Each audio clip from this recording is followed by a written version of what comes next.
मेरा नाम टायरन है। मैं अमेरिका में एक ट्रक ड्राइवर था। ये घटना जो मेरे साथ घटी थी, ये 1980 में घटी थी। तब मेरी उम्र करीब 35 साल की थी। मेरे साथ मेरा एक पार्टनर भी होता था। उसका नाम जॉन था। ज़्यादा लंबी ड्राइव के बाद जब मैं थक जाता था तो जॉन और मैं अपनी जगह को रिप्लेस कर लेते थे। फिर कुछ दूरी तक वो ट्रक चलाता था। ये घटना ब्राज़ीलियन नेशनल हाईवे की है। जब मैं उस रास्ते से गुज़रता था तो वहाँ पे मुझे बहुत ही ज़्यादा अजीब लगता था। वो रास्ता अपने आप में ही बहुत भयानक है। वो हाईवे जंगलों से घिरा हुआ है। उस हाईवे का 20 किलोमीटर का एरिया पूरा जंगल में आता है। जब भी किसी ट्रकर को अपनी डिलीवरी जल्दी करनी होती है तो वो लोग वही रास्ता निकल जाते हैं। नेशनल हाईवे का वो रास्ता एक शॉर्टकट का है जहाँ से वो लोग अपने डिलीवरी पॉइंट पे 2 घंटे पहले ही पहुँच जाते हैं। लेकिन वहाँ पे घटनाएं बहुत ज़्यादा अजीब होती है, इसलिए उन रास्ते पे कोई जाता नहीं है। बहुत लोग कहते हैं वहाँ पे लूट और चोरी बहुत होती है। ट्रकों को रोक के उन्हें लूट लिया जाता है और ट्रक ड्राइवर को मार दिया जाता है। इसलिए ज़्यादातर लोग उस रास्ते से नहीं जाते हैं। ऐसे ही एक दिन ठंडियों का मौसम था। मेरे और जॉन के पास कोई भी डिलीवरी का काम नहीं था, तो हम लोग उस वक्त अपने ट्रकों में बैठे हुए थे। घरों से झूठ बोल के आए थे कि हमें कहीं जाना है ताकि हम लोग थोड़ी पार्टी कर सके। हम दोनों ट्रक में ही बैठे हुए थे और जॉन ने थोड़ी शराब पी रखी थी। मैं भी शराब पीने ही वाला था, लेकिन तभी मुझे एक मैसेज आया। वो मैसेज हमारी कंपनी से आया था। दरअसल ब्राज़ील के एक छोटे से कस्बे में अचानक ही एक एक्सीडेंट हो गया था, जहां पर ढेर सारे लोग हॉस्पिटल में एडमिट हुए थे और उन्हें मेडिकल इक्विपमेंट्स की बहुत ज़रूरत थी। वहां हॉस्पिटल में इतने सारे मेडिकल इक्विपमेंट्स उपलब्ध नहीं थी और हमें उन मेडिकल इक्विपमेंट्स को जल्द से जल्द वहां पे पहुंचाना था। हम सबसे पहले वहीं वेयर हाउस में पहुंचे जहां पे हमें सारे मेडिकल इक्विपमेंट्स मिलने थे। हम लोग वेयर हाउस से मेडिकल इक्विपमेंट्स लेके ब्राज़ील के उसी रास्ते से निकल गए और उसी कस्बे में जा रहे थे। हमें कुछ भी समझ में नहीं आ रहा था आखिरकार हम लोग करें क्या। उस रास्ते से जाने का हमारा बिल्कुल भी मन नहीं था, लेकिन मजबूरी की वजह से हमें जाना पड़ा क्योंकि लोगों की ज़िंदगी का सवाल था। वो पूरा रास्ता करीबन 5 घंटे का था। जॉन बिल्कुल भी ट्रक नहीं चला सकता था क्योंकि वो हल्के फुल्के नशे में था, लेकिन वो मेरे साथ चलने के लिए तैयार हो गया। ट्रक मैं चला रहा था। जॉन काफ़ी ज़्यादा नशे में था, इसलिए जॉन को नींद आ रही थी। कुछ देर ट्रक चलाने के बाद हम लोग हाईवे के उस हिस्से में पहुंच गए जहां से हम लोग को शॉर्टकट लेना था। शुरुआत में ही वो हिस्सा पूरा जंगलों से ढका हुआ था। वहां की रोड तो कुछ ठीक थी, लेकिन वहां से थोड़ा अंदर जाने के बाद थोड़ा रास्ता कन्फ्यूजिंग है। हालांकि मैं उस रास्ते से 1-2 बार दिन की टाइम निकल चुका हूँ, तो वो रास्ता मुझे तो बहुत अच्छे से याद था। मेरा बिल्कुल भी जाने का मन नहीं था, लेकिन हमें डिलीवरी जल्दी से जल्दी करनी थी, इसलिए मजबूरन जाना पड़ा।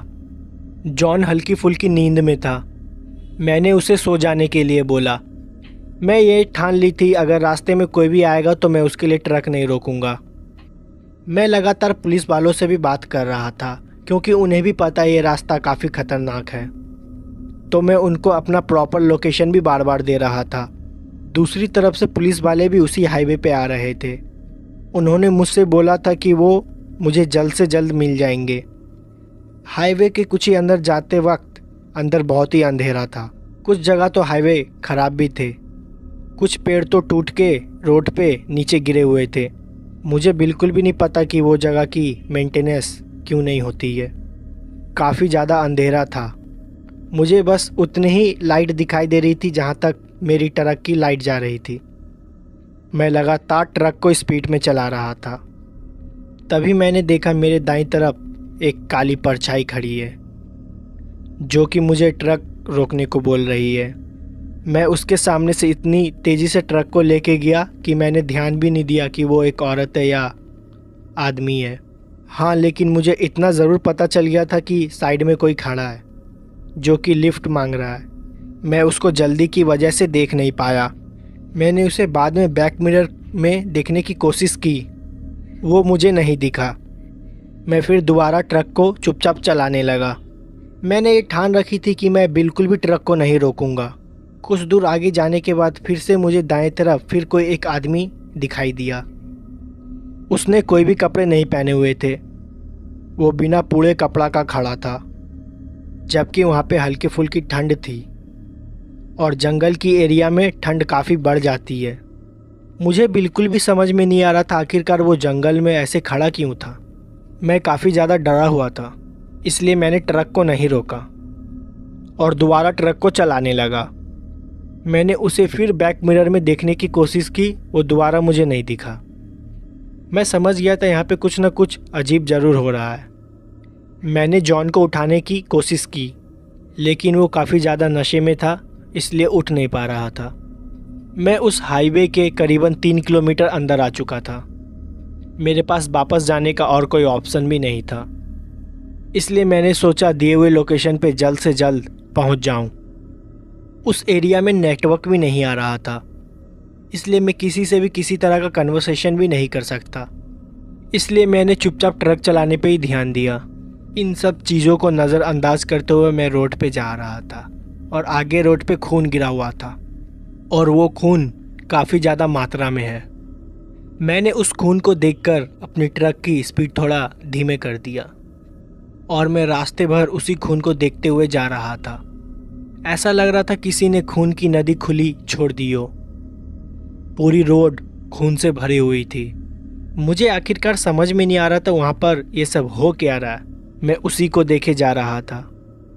फिर मैं अचानक से देखा मेरे ट्रक के सामने वही आदमी आ गया जो कुछ देर पहले नंगा खड़ा हुआ था। वो आदमी मेरे ट्रक से कुचल गया और पूरी तरह से दब गया। उसकी चिल्लाने की आवाज़ भी मुझे सुनाई दी थी और मैं बहुत ही ज़्यादा डर गया था। मैंने तुरंत अपने ट्रक को रोका और अपने बगल में बैठे जॉन को जगाने लगा, लेकिन वो उठ ही नहीं रहा था और बहुत ज़्यादा नशे में था। मैंने तुरंत अपनी टॉर्च उठाई और ट्रक से नीचे उतर गया। हालांकि ट्रक से नीचे उतरने में मुझे बहुत ज़्यादा डर लग रहा था। फिर मैं ट्रक से उतरा और मेरा पैर उसी खून पे पड़ा और वहाँ पे बहुत ही ज़्यादा बदबू आ रही थी। मैंने अपनी टॉर्च के सहारे धीरे धीरे ट्रक के पीछे जाने की कोशिश की, जहाँ पर वो आदमी मेरी ट्रक से कुचला पड़ा हुआ था। मेरी ट्रक उससे करीबन 100 मीटर आगे आ गई थी, क्योंकि मुझे ट्रक रोकने में बहुत ही ज़्यादा वक्त लग गया था। मैं धीरे धीरे उस आदमी के पास जा रहा था। दूर से देखने पे तो ये लग रहा था कि वो मर चुका है।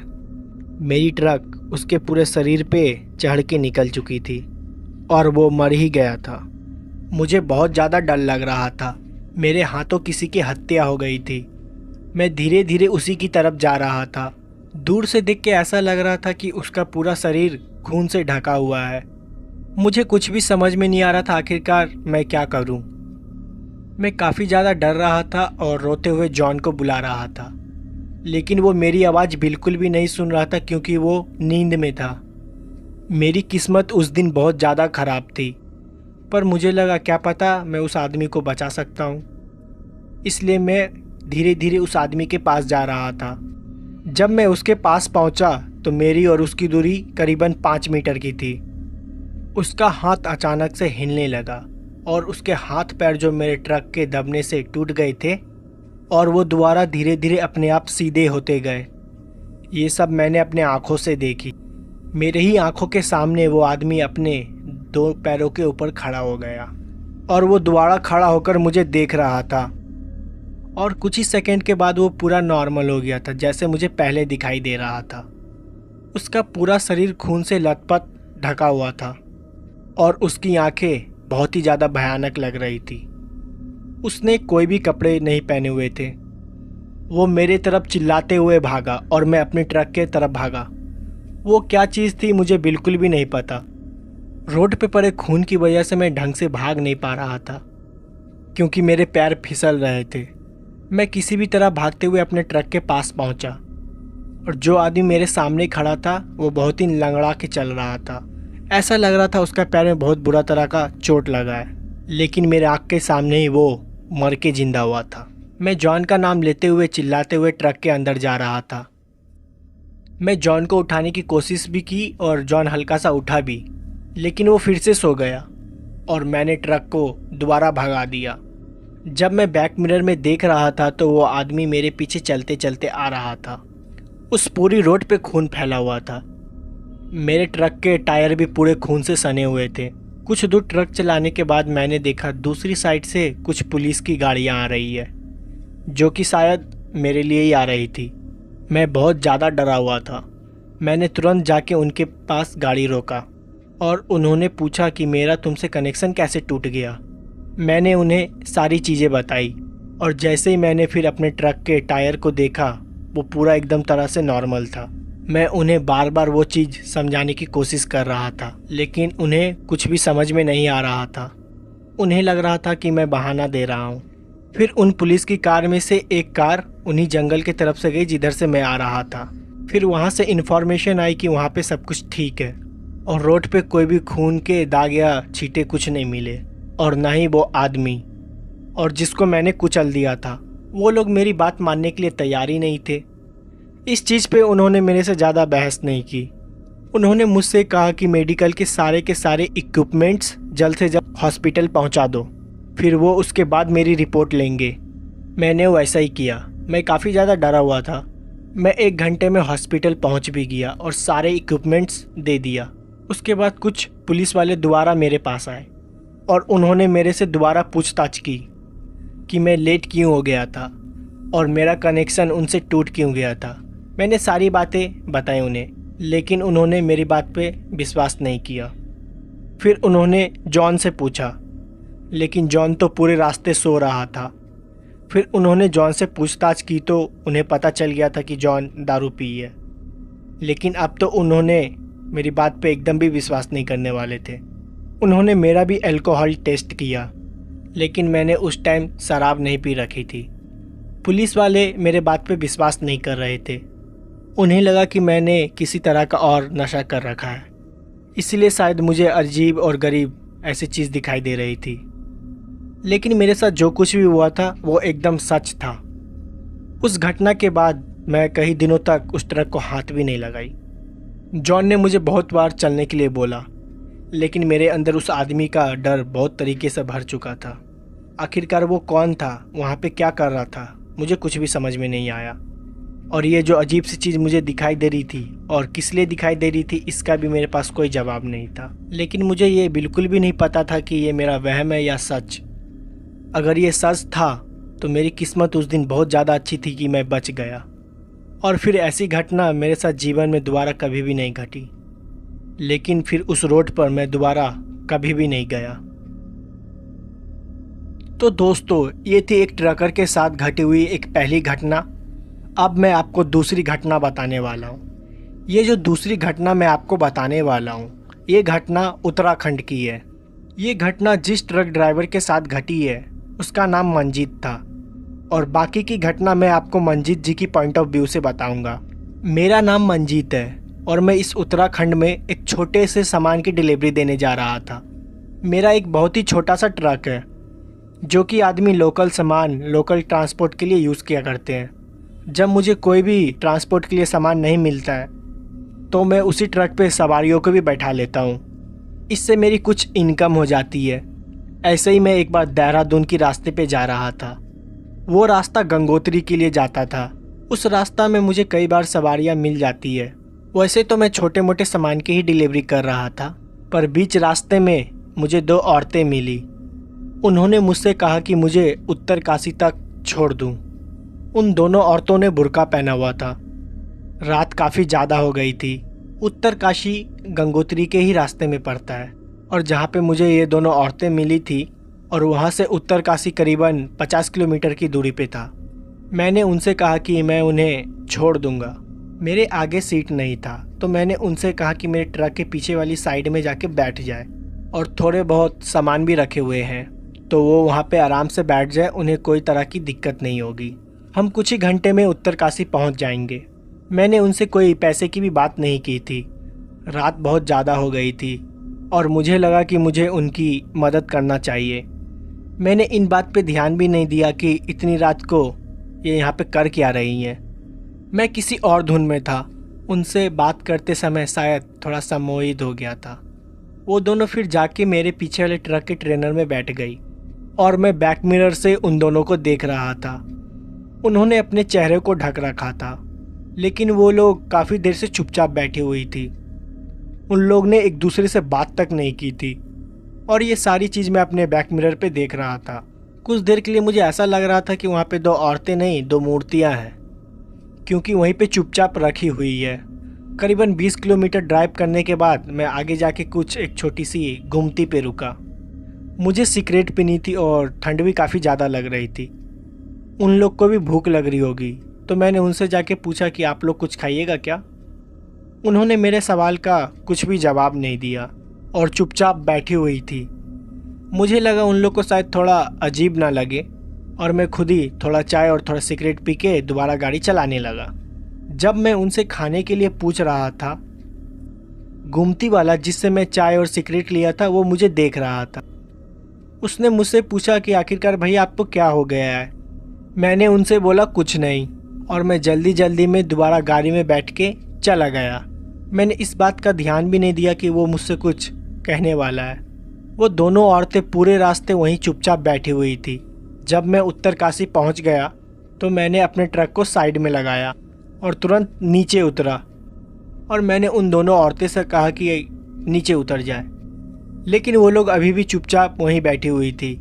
उन दोनों औरतें की परछाई मैं अपने बैक मिरर से साफ साफ देख सकता था। वो लोग तो हिली भी नहीं। मुझे लगा शायद वो लोग मेरा बात सुनी नहीं है या सफ़र में शायद वो लोग सो गई हो। मैं घूम के अपने ट्रक के ट्रेलर के साइड में गया। मैं देख के हैरान हो गया। वहाँ पर वो दो औरतें थी ही नहीं, बस वहाँ पे ऊपर से दो नॉर्मल परछाइयाँ थी जो कि गोल आकार की थी और मेरे ही आंखों के सामने वो दोनों परछाइयाँ गायब हो गई। मैंने जब ये चीज़ देखी तो मैं काफ़ी ज़्यादा डर गया था। कुछ देर के लिए तो मेरे अपने आंखों पे विश्वास ही नहीं हो रहा था। मुझे ऐसा लग रहा था कि मैं जो कुछ भी देखा हूँ एक वो भयानक सपना है जो कि कुछ ही देर में ख़त्म हो जाएगा, लेकिन ये एक सच था। मैंने फिर इसके बारे में किसी को नहीं बताया। मैंने सारा सामान अनलोड करवाया। फिर करीबन 1 घंटे के बाद मैं अपने घर की तरफ निकल गया जहाँ से मैं आया था, क्योंकि अगले दिन मुझे दोबारा एक सामान की डिलीवरी करनी थी। मैं दोबारा जाते वक्त उसी गुमती पे रुका जहाँ पर मैंने रुक के चाय और सिगरेट पिए थी। मैंने गुमती वाले से पूछा, जब मैं पिछली बार यहाँ से निकला था तुमको मेरी गाड़ी पे 2 औरतें बैठी दिखी थी क्या? उन्होंने साफ साफ मना कर दिया। उन्होंने कहा मैं बार बार पीछे मुड़ के अपने आप से बात कर रहा था और जब वो गुमती वाले ने मुझसे पूछा तो मैं जल्दी में निकल गया। मैंने उन्हें बताने का मौका तक नहीं दिया कि मैं हवा से बात कर रहा था। जब ये गुमती वाले ने ये बात मुझे बताई तो मैं काफ़ी ज़्यादा डर गया था। मैंने इसके बारे में उस गुमती वाले को भी बताया। उसने कहा ऐसा कई बार हो चुका है। उन्होंने मुझे बताया रात के वक्त 2 औरतें उन्हें लिफ्ट मांगते हुए दिखाई देती है। कभी तो वो दोनों औरतें सफ़ेद साड़ी में भी दिखाई देती है और कई बार वो दोनों बुर्का पहने हुई रहती है। वो कौन है, कहाँ से आती है और कहाँ जाती है, इसके बारे में किसी को भी नहीं पता है। पर आज तक उस औरतों ने किसी को भी नुकसान नहीं पहुँचाया। मेरी किस्मत अच्छी थी कि मैं बच गया। फिर उस दिन के बाद मेरे साथ ऐसी कोई भी घटना उस रास्ते पे नहीं घटी। तो दोस्तों ये थी दूसरी घटना। अब मैं आपको तीसरी घटना सुनाने जा रहा हूँ। ये घटना ऑफिसर मॉरिन के साथ घटी है अमेरिकन नेशनल पार्क में। तो अब आगे की घटना मैं आपको ऑफिसर मॉरिन की पॉइंट ऑफ व्यू से बताऊंगा। हमें उस बच्चे को ढूंढते हुए लगभग 3 दिन से ज़्यादा हो गए थे। हमारी टीम में ज़्यादा लोग नहीं थे। हम जंगल के जिस हिस्से में उसको ढूंढ रहे थे उस हिस्से में पहले कोई भी नहीं गया है। हमें कुछ उम्मीद भी नहीं थी कि हमें उसके यहाँ पे होने की कुछ निशान भी मिलेगी। जहाँ से वो गायब हुआ था वहाँ से वो जंगल का एरिया करीबन 15 किलोमीटर दूर है और वो यहाँ पे क्या करने आया इसके बारे में हम लोग कुछ भी अनुमान नहीं लगा पा रहे थे। जो लड़का गायब हुआ था उसका नाम रॉन था। अपने दोस्तों के साथ कैंपिंग के लिए आया था। उसके दोस्तों ने बताया वो लोग कैंप फायर के पास बैठे हुए थे। तभी रॉन को अचानक से किसी की चिल्लाने की आवाज़ आई। हालांकि वो आवाज़ किसी को भी सुनाई नहीं दी थी सिवाय रॉन के। वो आवाज़ जिधर से आई थी उसी तरफ बहुत अजीब तरीक़ा से देखने लगा।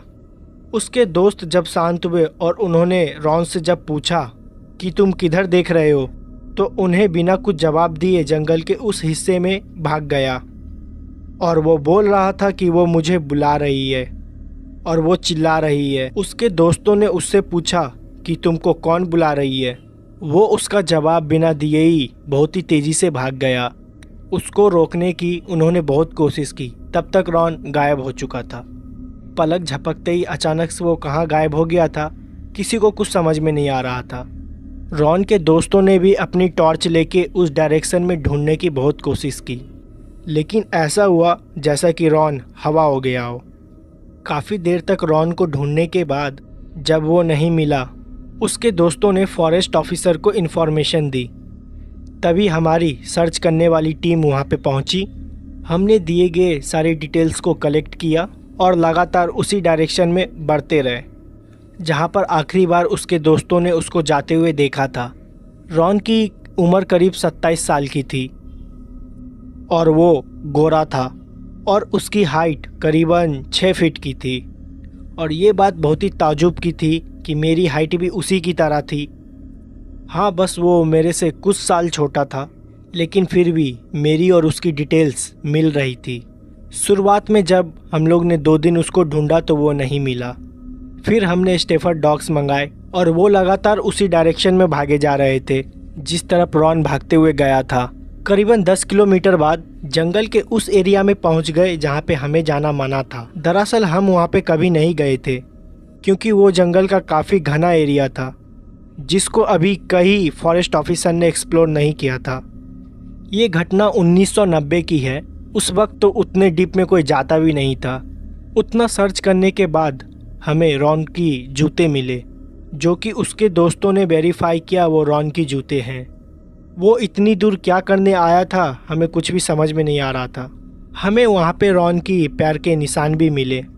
एक पैर में उसने जूता पहना हुआ था और दूसरे पैर में कुछ नहीं। कुछ दूर हमने पैर के निशान का पीछा किया और वो पैर का निशान एक छोटा सा दलदल के पास आके ख़त्म हो गया। फिर उस दलदल के बाद हमें एक मोटे पैर के निशान मिले जो कि रॉन के तो बिल्कुल भी नहीं थे। वो निशानों को देख के इतना तो पता चल गया था हो ना हो रॉन यहीं कहीं है, क्योंकि हर कुछ मीटर बाद हमें रॉन के कपड़े या कुछ ऐसी चीज़ मिल रही थी कि हमें ये पता चले कि वो रॉन की ही चीज़ है।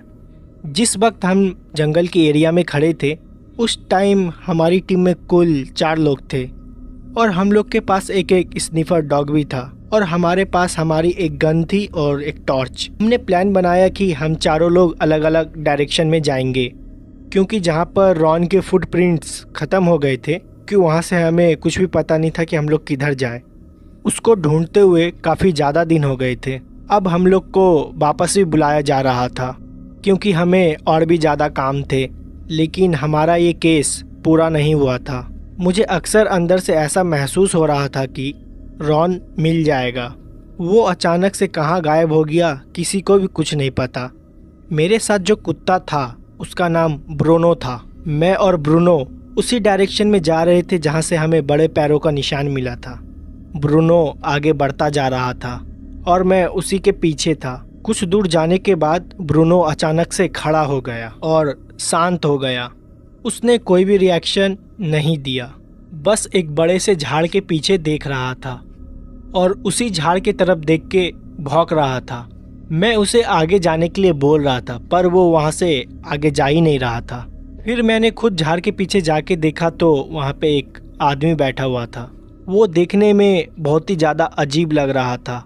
वो अपने कमर के ऊपर कुछ भी नहीं पहना हुआ था और वो खाली काले रंग की पैंट पहनी हुई थी। उसकी पीठ पूरी काली थी। ऐसा लग रहा था कि उसके पूरे पीठ में किसी ने काली मट्टी लगा दी हो। वो मट्टी में कुछ खोज रहा था और बहुत ही ज़्यादा डरा हुआ था। उसके तेज तेज सांस लेने की आवाज़ भी मुझे सुनाई दे रही थी। मैंने उसको बुलाने की कोशिश की। मैंने उसको जैसे ही बुलाया वो मट्टी में खोदना बंद कर दिया और आगे की तरफ देखने लगा। वो अपने शरीर में हल्का सा भी मूवमेंट नहीं किया था। उससे मैं करीबन 5 मीटर की दूरी पे खड़ा था। उसने कोई भी हरकत नहीं की। वो बहुत ज़्यादा डरा हुआ था। मैंने अपनी पिस्तौल बाहर निकाल ली क्योंकि मुझको ऐसा लग रहा था कि वो मुझ पे हमला करेगा। मैंने उसको अपनी तरफ घूमने के लिए बोला, लेकिन वो नहीं घूमा और उठ के जंगल के अंदर भागने लगा। वो उस तरफ जा रहा था जहाँ पे कोई भी नहीं जाता है। जंगल के उस एरिया में तो बहुत अंधेरा होता है, सूरज की रोशनी भी वहाँ पे ढंग से नहीं पहुँच पाती है। मैं उसे बार बार रोकने की चेतावनी दे रहा था, लेकिन उसने मेरी बात नहीं सुनी। जब मैं आगे की तरफ भागा तो मेरे साथ मेरा कुत्ता भी भागा और हम दोनों उसे पकड़ने की कोशिश कर रहे थे। आखिर वो जंगल में क्या कर रहा था हमें कुछ भी नहीं पता था। थोड़ी देर बाद मैंने सोचा मैं उसे गोली मार के रोकने की कोशिश करूं, क्योंकि अब मुझे वो बहुत ज़्यादा खतरनाक लग रहा था। मैं उसे गोली नहीं मार सकता था। मेरे दिमाग में शायद ये चल रहा था कि उसे मेरी मदद की ज़रूरत हो और शायद मुझसे वो बहुत ज़्यादा डर गया हो। मैंने हवा में एक फायर किया और मेरी गोली चलाते ही वो उसी वक्त रुक गया। मैंने उसे पीछे घूमने के लिए बोला और वो तुरंत घूमा और उसको देख के मेरी हाथ से मेरी बंदूक छूट गई। वो आदमी जो भी था उसका शक्ल हूबहू मेरे से मिल रही थी। उसकी हाइट, उसकी आंखें, उसके चेहरे पे जितने भी बाल थे हूबहू मेरे से मिल रहे थे। मेरा कुत्ता लगातार उसको देख के भौंके जा रहा था और मैं उसे देख रहा था। कुछ देर के लिए मेरे हाथ पैर एकदम जम गए थे, लेकिन वो मुझे देखने में बहुत ही ज़्यादा डरावना लग रहा था। ऐसा लग रहा था कि वो मुझे मार डालेगा। मुझे कुछ भी नहीं समझ में आ रहा था कि मैं क्या करूं। वो मेरी तरफ कुछ देर के लिए मुझे घूर के देखने लगा और फिर मुझे कुछ भी याद नहीं। मैं बेहोश हो गया था। मैं जब बेहोश हो रहा था तो मैंने आखिरी बार उस आदमी को देखा था। वो काफ़ी धुंधला दिखाई दे रहा था, क्योंकि मेरी आंखें ढंग से खुल भी नहीं रही थी। मुझे सिर्फ बस इतना दिखाई दे रहा था कि वो मेरे पास आ रहा है और मेरे कानों में मेरे कुत्ते की भौंकने की आवाज़ सिर्फ आ रही थी। उसके बाद मुझे कुछ भी याद नहीं। और जब मेरी आंखें खुली तो मैं अपने बेस के रेस्टिंग रूम में सोया हुआ था। मुझे कुछ भी समझ में नहीं आया कि मेरे साथ क्या हुआ और वहाँ पे मैं कैसे पहुँचा। जब मैंने अपने गलीग से पूछा तो उसने मुझे बताया कि उस बच्चों को ढूंढते हुए मैं जंगल में चला गया था, लेकिन बहुत ज़्यादा अंदर चला गया था। जब मेरी कोई खबर उन्हें नहीं मिली तो वो लोग मुझे भी ढूंढने के लिए आए और मैं उनको चलते हुए मिल रहा था। मैं धीरे धीरे जंगल के बाहर चलता हुआ आ रहा था, कहीं खोया हुआ था। उन्होंने मुझसे बात करने की बहुत कोशिश की, लेकिन उनका जवाब मैंने कुछ भी नहीं दिया। फिर मैं उन लोग के सामने ही बेहोश हो गया और सच बताऊं तो मुझे ये सब कुछ भी याद नहीं है। मेरे साथ क्या हुआ और मैं अपने आप जंगल के बाहर चलते हुए कैसे पहुंचा, इसका मुझे कोई भी आइडिया नहीं था। मेरे साथ जो मेरा कुत्ता था वो भी मेरे साथ चल रहा था और ताजुब की बात तो ये है मेरे कुत्ते को भी इस सब चीज़ के बारे में कुछ भी भनक नहीं लगी। मैंने बहुत कोशिश की कि मेरा डॉगी मुझे किसी तरह का सिग्नल दे और बताने की कोशिश करे कि मुझे क्या हुआ था, लेकिन उसको कुछ भी याद नहीं था। वो ऐसा बर्ताव कर रहा था कि ऐसा कुछ कभी हुआ ही नहीं। जंगल का वो हिस्सा कहाँ था अब दोबारा मुझे तो मिल ही नहीं रहा था। मैं अपने आप को कुछ भी समझा नहीं पा रहा था, क्योंकि मेरा दिमाग ढंग से काम नहीं कर रहा था। फिर इसके बारे में मैंने किसी से कुछ भी बात नहीं की और वो लड़का रॉन जिसको सब कोई ढूंढ रहे थे वो भी उन्हें एक पेड़ के नीचे बैठा हुआ मिला और वो भी एकदम शांत था। जब पुलिस वालों ने उनसे पूछा कि वो कहाँ भाग के गया था और वो इतने दिन से कहाँ गायब था, तो उसके पास इसका कोई भी जवाब नहीं था। उसने बोला उसे कुछ भी याद नहीं है, उसको बस लास्ट सीन इतना ही याद है कि वो अपने दोस्तों के साथ कैंप फायर के पास बैठा था। तभी उसको अचानक से कोई आवाज़ सुनाई दी और अपनी तरफ बुला रही थी और वो फिर उस आवाज़ के पीछे भागते हुए चला गया। हम लोग के साथ क्या हुआ, हम दोनों के पास इसका कोई भी जवाब नहीं था और ये मेरी ज़िंदगी का सबसे खतरनाक रेस्क्यू था।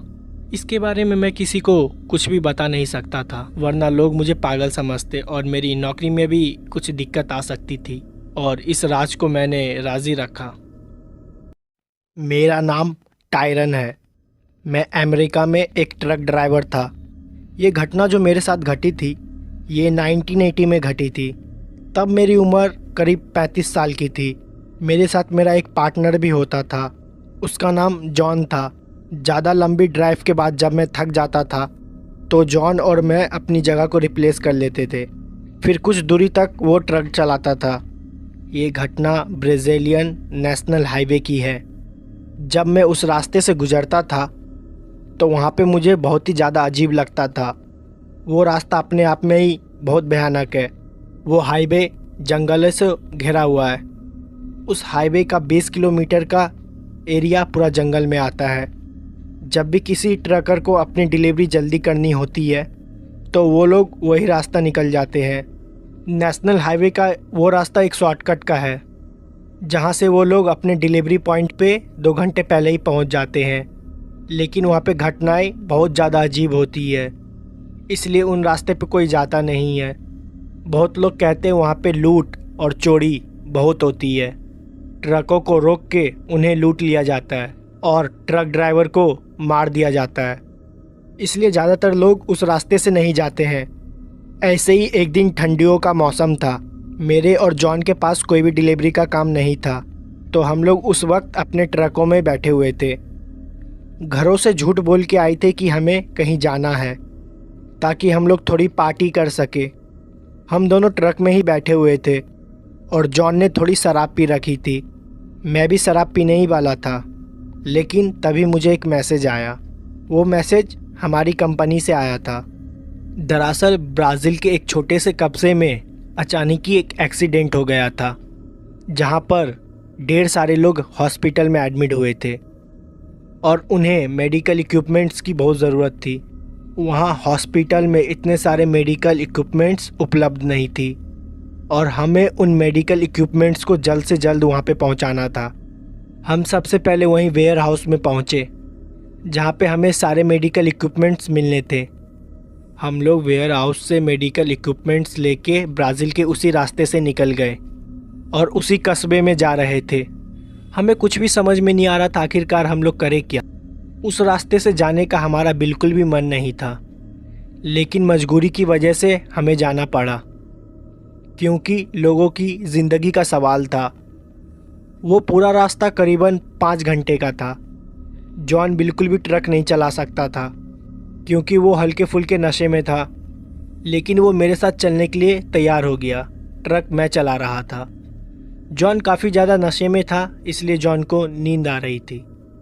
कुछ देर ट्रक चलाने के बाद हम लोग हाईवे के उस हिस्से में पहुंच गए जहां से हम लोग को शॉर्टकट लेना था। शुरुआत में ही वो हिस्सा पूरा जंगलों से ढका हुआ था। वहां की रोड तो कुछ ठीक थी, लेकिन वहां से थोड़ा अंदर जाने के बाद थोड़ा रास्ता कन्फ्यूजिंग है। हालांकि मैं उस रास्ते से 1-2 बार दिन की टाइम निकल चुका हूँ, तो वो रास्ता मुझे तो बहुत अच्छे से याद था। मेरा बिल्कुल भी जाने का मन नहीं था, लेकिन हमें डिलीवरी जल्दी से जल्दी करनी थी, इसलिए मजबूरन जाना पड़ा। जॉन हल्की फुल्की नींद में था। मैंने उसे सो जाने के लिए बोला। मैं ये ठान ली थी अगर रास्ते में कोई भी आएगा तो मैं उसके लिए ट्रक नहीं रोकूंगा। मैं लगातार पुलिस वालों से भी बात कर रहा था क्योंकि उन्हें भी पता है ये रास्ता काफ़ी ख़तरनाक है, तो मैं उनको अपना प्रॉपर लोकेशन भी बार बार दे रहा था। दूसरी तरफ से पुलिस वाले भी उसी हाईवे पे आ रहे थे। उन्होंने मुझसे बोला था कि वो मुझे जल्द से जल्द मिल जाएंगे। हाईवे के कुछ ही अंदर जाते वक्त अंदर बहुत ही अंधेरा था। कुछ जगह तो हाईवे ख़राब भी थे। कुछ पेड़ तो टूट के रोड पे नीचे गिरे हुए थे। मुझे बिल्कुल भी नहीं पता कि वो जगह की मेंटेनेंस क्यों नहीं होती है। काफ़ी ज़्यादा अंधेरा था। मुझे बस उतनी ही लाइट दिखाई दे रही थी जहाँ तक मेरी ट्रक की लाइट जा रही थी। मैं लगातार ट्रक को स्पीड में चला रहा था। तभी मैंने देखा मेरे दाईं तरफ एक काली परछाई खड़ी है जो कि मुझे ट्रक रोकने को बोल रही है।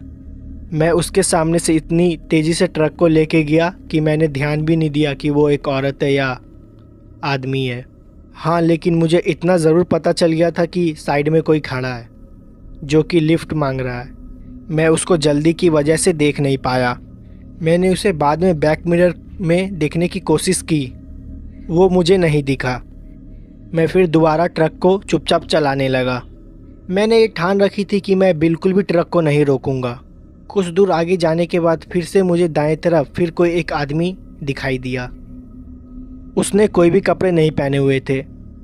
वो बिना पूरे कपड़ा का खड़ा था, जबकि वहाँ पे हल्की फुल्की ठंड थी और जंगल की एरिया में ठंड काफ़ी बढ़ जाती है। मुझे बिल्कुल भी समझ में नहीं आ रहा था आखिरकार वो जंगल में ऐसे खड़ा क्यों था। मैं काफ़ी ज़्यादा डरा हुआ था, इसलिए मैंने ट्रक को नहीं रोका और दोबारा ट्रक को चलाने लगा। मैंने उसे फिर बैक मिरर में देखने की कोशिश की, वो दोबारा मुझे नहीं दिखा। मैं समझ गया था यहाँ पे कुछ ना कुछ अजीब ज़रूर हो रहा है। मैंने जॉन को उठाने की कोशिश की, लेकिन वो काफ़ी ज़्यादा नशे में था, इसलिए उठ नहीं पा रहा था। मैं उस हाईवे के करीबन 3 किलोमीटर अंदर आ चुका था। मेरे पास वापस जाने का और कोई ऑप्शन भी नहीं था, इसलिए मैंने सोचा दिए हुए लोकेशन पे जल्द से जल्द पहुंच जाऊं। उस एरिया में नेटवर्क भी नहीं आ रहा था, इसलिए मैं किसी से भी किसी तरह का कन्वर्सेशन भी नहीं कर सकता। इसलिए मैंने चुपचाप ट्रक चलाने पे ही ध्यान दिया। इन सब चीज़ों को नज़रअंदाज करते हुए मैं रोड पे जा रहा था और आगे रोड पे खून गिरा हुआ था और वो खून काफ़ी ज़्यादा मात्रा में है। मैंने उस खून को देखकर अपनी ट्रक की स्पीड थोड़ा धीमे कर दिया और मैं रास्ते भर उसी खून को देखते हुए जा रहा था। ऐसा लग रहा था किसी ने खून की नदी खुली छोड़ दी हो। पूरी रोड खून से भरी हुई थी। मुझे आखिरकार समझ में नहीं आ रहा था वहाँ पर ये सब हो क्या रहा है। मैं उसी को देखे जा रहा था। फिर मैं अचानक से देखा मेरे ट्रक के सामने वही आदमी आ गया जो कुछ देर पहले नंगा खड़ा हुआ था। वो आदमी मेरे ट्रक से कुचल गया और पूरी तरह से दब गया। उसकी चिल्लाने की आवाज़ भी मुझे सुनाई दी थी और मैं बहुत ही ज़्यादा डर गया था। मैंने तुरंत अपने ट्रक को रोका और अपने बगल में बैठे जॉन को जगाने लगा, लेकिन वो उठ ही नहीं रहा था और बहुत ज़्यादा नशे में था। मैंने तुरंत अपनी टॉर्च उठाई और ट्रक से नीचे उतर गया। हालांकि ट्रक से नीचे उतरने में मुझे बहुत ज़्यादा डर लग रहा था। फिर मैं ट्रक से उतरा और मेरा पैर उसी खून पे पड़ा और वहाँ पे बहुत ही ज़्यादा बदबू आ रही थी। मैंने अपनी टॉर्च के सहारे धीरे धीरे ट्रक के पीछे जाने की कोशिश की, जहाँ पर वो आदमी मेरी ट्रक से कुचला पड़ा हुआ था। मेरी ट्रक उससे करीबन 100 मीटर आगे आ गई थी, क्योंकि मुझे ट्रक रोकने में बहुत ही ज़्यादा वक्त लग गया था। मैं धीरे धीरे उस आदमी के पास जा रहा था। दूर से देखने पे तो ये लग रहा था कि वो मर चुका है। मेरी ट्रक उसके पूरे शरीर पे चढ़ के निकल चुकी थी और वो मर ही गया था। मुझे बहुत ज़्यादा डर लग रहा था। मेरे हाथों किसी की हत्या हो गई थी। मैं धीरे धीरे उसी की तरफ जा रहा था। दूर से देख के ऐसा लग रहा था कि उसका पूरा शरीर खून से ढका हुआ है। मुझे कुछ भी समझ में नहीं आ रहा था आखिरकार मैं क्या करूं। मैं काफ़ी ज़्यादा डर रहा था और रोते हुए जॉन को बुला रहा था, लेकिन वो मेरी आवाज़ बिल्कुल भी नहीं सुन रहा था क्योंकि वो नींद में था। मेरी किस्मत उस दिन बहुत ज़्यादा ख़राब थी, पर मुझे लगा क्या पता मैं उस आदमी को बचा सकता हूँ। इसलिए मैं धीरे धीरे उस आदमी के पास जा रहा था। जब मैं उसके पास पहुँचा तो मेरी और उसकी दूरी करीबन 5 मीटर की थी। उसका हाथ अचानक से हिलने लगा और उसके हाथ पैर जो मेरे ट्रक के दबने से टूट गए थे और वो दोबारा धीरे धीरे अपने आप सीधे होते गए। ये सब मैंने अपने आँखों से देखी। मेरे ही आँखों के सामने वो आदमी अपने 2 पैरों के ऊपर खड़ा हो गया और वो दोबारा खड़ा होकर मुझे देख रहा था और कुछ ही सेकंड के बाद वो पूरा नॉर्मल हो गया था, जैसे मुझे पहले दिखाई दे रहा था। उसका पूरा शरीर खून से लथपथ ढका हुआ था और उसकी आंखें बहुत ही ज़्यादा भयानक लग रही थी। उसने कोई भी कपड़े नहीं पहने हुए थे। वो मेरे तरफ चिल्लाते हुए भागा और मैं अपने ट्रक के तरफ भागा। वो क्या चीज़ थी मुझे बिल्कुल भी नहीं पता। रोड पे पड़े खून की वजह से मैं ढंग से भाग नहीं पा रहा था क्योंकि मेरे पैर फिसल रहे थे। मैं किसी भी तरह भागते हुए अपने ट्रक के पास पहुंचा और जो आदमी मेरे सामने खड़ा था वो बहुत ही लंगड़ा के चल रहा था। ऐसा लग रहा था उसका पैर में बहुत बुरा तरह का चोट लगा है, लेकिन मेरे आँख के सामने ही वो मर के जिंदा हुआ था। मैं जॉन का नाम लेते हुए चिल्लाते हुए ट्रक के अंदर जा रहा था। मैं जॉन को उठाने की कोशिश भी की और जॉन हल्का सा उठा भी, लेकिन वो फिर से सो गया और मैंने ट्रक को दोबारा भगा दिया। जब मैं बैक मिरर में देख रहा था तो वो आदमी मेरे पीछे चलते चलते आ रहा था। उस पूरी रोड पे खून फैला हुआ था। मेरे ट्रक के टायर भी पूरे खून से सने हुए थे। कुछ दूर ट्रक चलाने के बाद मैंने देखा दूसरी साइड से कुछ पुलिस की गाड़ियां आ रही है, जो कि शायद मेरे लिए ही आ रही थी। मैं बहुत ज़्यादा डरा हुआ था। मैंने तुरंत जाके उनके पास गाड़ी रोका और उन्होंने पूछा कि मेरा तुमसे कनेक्शन कैसे टूट गया। मैंने उन्हें सारी चीज़ें बताई और जैसे ही मैंने फिर अपने ट्रक के टायर को देखा वो पूरा एकदम तरह से नॉर्मल था। मैं उन्हें बार बार वो चीज़ समझाने की कोशिश कर रहा था, लेकिन उन्हें कुछ भी समझ में नहीं आ रहा था। उन्हें लग रहा था कि मैं बहाना दे रहा हूँ। फिर उन पुलिस की कार में से एक कार उन्हीं जंगल की तरफ से गई जिधर से मैं आ रहा था। फिर वहाँ से इन्फॉर्मेशन आई कि वहाँ पे सब कुछ ठीक है और रोड पे कोई भी खून के दाग या छींटे कुछ नहीं मिले और ना ही वो आदमी और जिसको मैंने कुचल दिया था। वो लोग मेरी बात मानने के लिए तैयार ही नहीं थे। इस चीज़ पे उन्होंने मेरे से ज़्यादा बहस नहीं की। उन्होंने मुझसे कहा कि मेडिकल के सारे इक्विपमेंट्स जल्द से जल्द हॉस्पिटल पहुंचा दो, फिर वो उसके बाद मेरी रिपोर्ट लेंगे। मैंने वैसा ही किया। मैं काफ़ी ज़्यादा डरा हुआ था। मैं 1 घंटे में हॉस्पिटल पहुंच भी गया और सारे इक्विपमेंट्स दे दिया। उसके बाद कुछ पुलिस वाले दोबारा मेरे पास आए और उन्होंने मेरे से दोबारा पूछताछ की कि मैं लेट क्यों हो गया था और मेरा कनेक्शन उनसे टूट क्यों गया था। मैंने सारी बातें बताई उन्हें, लेकिन उन्होंने मेरी बात पे विश्वास नहीं किया। फिर उन्होंने जॉन से पूछा, लेकिन जॉन तो पूरे रास्ते सो रहा था। फिर उन्होंने जॉन से पूछताछ की तो उन्हें पता चल गया था कि जॉन दारू पी है, लेकिन अब तो उन्होंने मेरी बात पे एकदम भी विश्वास नहीं करने वाले थे। उन्होंने मेरा भी अल्कोहल टेस्ट किया, लेकिन मैंने उस टाइम शराब नहीं पी रखी थी। पुलिस वाले मेरे बात पे विश्वास नहीं कर रहे थे। उन्हें लगा कि मैंने किसी तरह का और नशा कर रखा है, इसलिए शायद मुझे अजीब और गरीब ऐसी चीज़ दिखाई दे रही थी। लेकिन मेरे साथ जो कुछ भी हुआ था वो एकदम सच था। उस घटना के बाद मैं कई दिनों तक उस ट्रक को हाथ भी नहीं लगाई। जॉन ने मुझे बहुत बार चलने के लिए बोला, लेकिन मेरे अंदर उस आदमी का डर बहुत तरीके से भर चुका था। आखिरकार वो कौन था, वहाँ पे क्या कर रहा था, मुझे कुछ भी समझ में नहीं आया। और ये जो अजीब सी चीज़ मुझे दिखाई दे रही थी और किस लिए दिखाई दे रही थी, इसका भी मेरे पास कोई जवाब नहीं था। लेकिन मुझे ये बिल्कुल भी नहीं पता था कि ये मेरा वहम है या सच। अगर ये सच था तो मेरी किस्मत उस दिन बहुत ज़्यादा अच्छी थी कि मैं बच गया, और फिर ऐसी घटना मेरे साथ जीवन में दोबारा कभी भी नहीं घटी। लेकिन फिर उस रोड पर मैं दोबारा कभी भी नहीं गया।